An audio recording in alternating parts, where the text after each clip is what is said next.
Hey everybody, this is AI with Dr. Craig, and one of the things that we talk about regularly in schools and have conversations about is ensuring that students are safe when they're using AI-powered tools and assignments. And particularly, this is a concern for teachers as we navigate new platforms and how we can integrate them with our teaching and learning practice and really differentiate learning for students so that we can remove barriers to equity, and particularly in New Zealand, where I live as well. So there are some key things that are important for us to know as educational leaders around ensuring student safety. One of those is actually understanding the capability of the AI platforms that we are going to be using with our students. Generative AI means that the AI will produce content, produce text, produce videos, produce images for us. And they are drawn from large language models. Large language models are simply the engine of AI that's consumed all of the text that's on the internet, all the transcripts of YouTube videos and downloadable books online. And so LLMs, large language models, have consumed all of this text. Now, all the information online is not with one perspective. And that's the interesting thing, is we get to see a variety, a diverse range of perspectives and writings and understandings. And yet there are bias opportunities that we can see inside the text, the images, the videos that are produced by generative AI. So for us as education leaders and educators, and for students as well, we need to make sure there's an awareness and an understanding to look for, to spot, and to correct for biases. Also, in our organizations, we need to have clear policies and procedures. One of the ways to do that is to check out my article that I've written on LinkedIn around developing an AI policy. One of the key features there, and we'll talk about this later on, is around teacher capability, identifying how data is handled, and privacy issues as well. One of the things that really supports this process and the growth of the use of AI effectively in educational programs is to promote digital literacy. And that's for students and that's for educators to understand how we can identify where issues and problems are and how we respond to that, how we engage with people online and collaborate safely as well. It's all about the responsible use of AI. Also, implementing a monitoring and decision-making and detection process. Once we are monitoring how tools are being used and students' responses, teachers' use of it, and also how data is being handled, we can monitor, we can evaluate, and we can make decisions about how the choices we're making are being effective or not. So really, as I say at the bottom of the slide here, it's about understanding AI capabilities, having clear policies and procedures, promoting digital literacy, and then implementing that monitoring and detection program. This keeps students safe and educators as well. As John Doe says, who's someone we don't know who their name is, a safe and secure learning environment is the foundation for student success and growth. And that emotional safety, that data safety, that personal safety, that educational safety is so critical to us using any type of educational tool. So what are some of the risks? There's plagiarism concerns where students may access information and they don't know where it's come from, or they do know, but they're not identifying the sources. That plagiarism puts the students in a place of risk. Additional to that is the algorithmic bias. You may have seen news reports where people's faces don't reflect the ethnicity or the culture that they truly had for historical figures.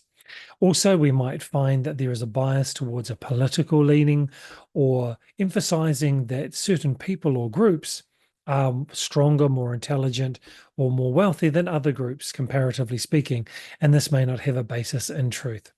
Also, there are breaches of privacy. So what we want to make sure is that students' personal data, schools' data around families and achievement data and financial data, and teachers' own personal data protection and security is safe as well. Making sure that they're not breached, that we have safeguards in place, and that we're effectively and safely using AI. One of the ways to do this is to make sure that when we are putting student information into AI to maybe analyze trends, or to analyze some writing or some mathematics, or to do moderation with people, that we are making sure it's anonymized and that data then doesn't reveal the personal information of students, but then we can leverage the tools to analyze trends and get better information to serve students' education greater.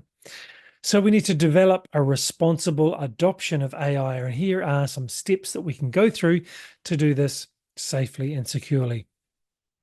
And I do want to emphasize, this is not a one and done. This is a process. This is a journey that we need to go on as technology adapts, as it evolves, as it develops, and as AI is used more in every part of what we do as educators. So first thing is to evaluate some of the capabilities and the limitations of the tools that we're going to use. Is it fit for purpose? Is it fit for purpose in this moment right now? Are we going to keep using it, or is this a trial? Then develop some clear policies and some guidelines around that. For example, as I mentioned earlier, anonymizing student data. Then the core of this is training our educators, training our teachers, training us as educational leaders to be aware, not just one step ahead, but one step ahead in terms of training and testing ourselves. When there's a stumbling block, when there's a problem, when there's a concern, we can say, hey, I haven't really dealt with that before. Let's find out a solution together.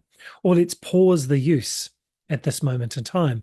Or, hey, I encountered that yesterday. This is how I got over this, how I navigated this problem or challenge. How about you have a go? You can leverage what I've done, but then let's share the learnings that we have together.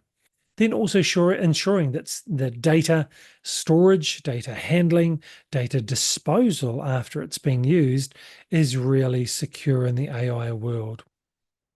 One of the ways to do this is to identify in certain AI platforms, for example, ChatGPT, in the settings and in the data controls, you can turn off the use of the chats that we have in the data that we might enter. We can turn off the ability for the large language model to use that data, to incorporate that data into its own learning and training. So we can privatize our own data.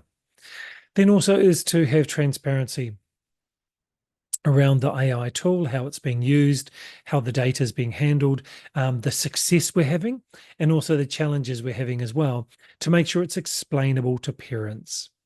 The safety, the privacy, and being transparent with parents so they know what we're doing, how we're doing it, and how we're going to navigate challenges and problems as they might appear, so that they have confidence in what we're doing and knowing this is a journey.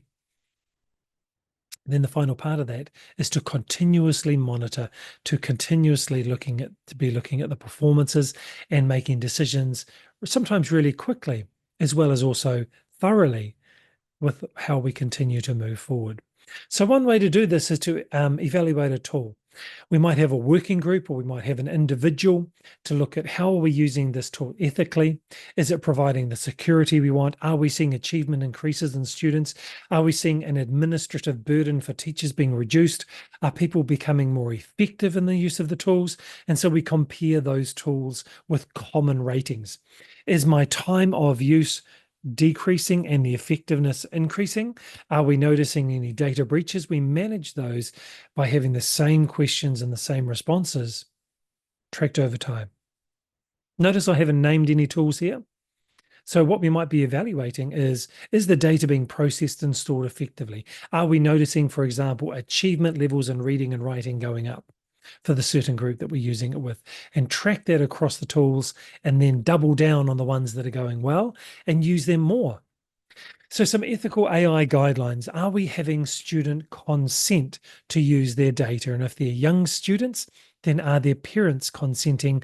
And is the opt-out opportunity there as well? Transparency, we've already talked about that. Have we actually explained this fully? Held parent meetings, done webinars, given newsletters out? Are we protecting data and making sure the privacy and anonymity of students with the data being entered into the AI platform? Also, algorithm fairness. Is it actually fair? Is it transparent? Can I take my data out? Can I keep it in there? Can I keep just a portion of it in there? Can I segment my data? And then when I want to remove all of my data out of there from grading or for feedback, can I do that easily without being discriminated against?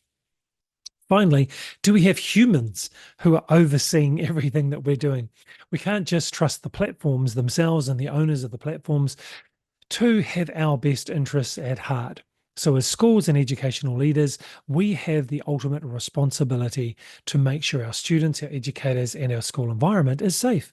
We can't hand that off to anyone. So, do we have an AI council? This is the term that's used most often, an AI council. Members of our teaching staff, parents, maybe students if they're old enough to make good decisions around this and to have transparency, and our educators are involved in this process. So, engaging with our students, how do we do this? We discuss with our students and have a program of transparency and accountability. What do you do as a student when this situation occurs? How are we using your data? What are some of the activities we're going to be doing? Having a focus and doubling down on AI literacy skills. So, students know how to navigate the platforms, how to make decisions, what are the best use cases, and give them some examples. And then collaborating on problem solving. As I've mentioned, when problems are coming up, we explain them, we discuss them, we share them. We don't pretend to be the experts in everything, and we collaborate on problem solving and sharing that problem solving with not only our school community, but seeking to build networks with other like-minded schools and educators and educational leaders to share the collaboration and share that problem solving that we're doing so that others can benefit from what we're doing, and we can benefit from their progress as well. So in terms of monitoring and oversight, continuously evaluating what we're doing. Inside AI platforms, we can also, and inside our data housing and Google Workspace and Microsoft platforms, we can set up some automated alerts to see where there might be some breaches or to detect anomalies. Having that human oversight and getting expert insight as well. So even though we might have multiple levels of people in our AI council, do we have experts that we're liaising with and discussing with and accessing on a regular basis? Having transparency measures to make sure we can limit the use of AI when we notice that problems aren't being resolved, then auditing the ethical use. Having points in time every quarter or every month where we look at the data, we look at the concerns, and we think, do we want to move forward with this? So, in conclusion, it's really around establishing clear guidelines and policies, making sure training is front and center for everyone from students to leaders to educators, and leveraging that AI platform or platforms without plagiarizing the work of others, always honoring the intellectual property of others as well. If you like help developing your policies, your procedures, teacher training, and then looking at how you can leverage those tools, please reach out to me. My email address is at the bottom, craig@educator.co.nz. This is AI with Dr. Craig.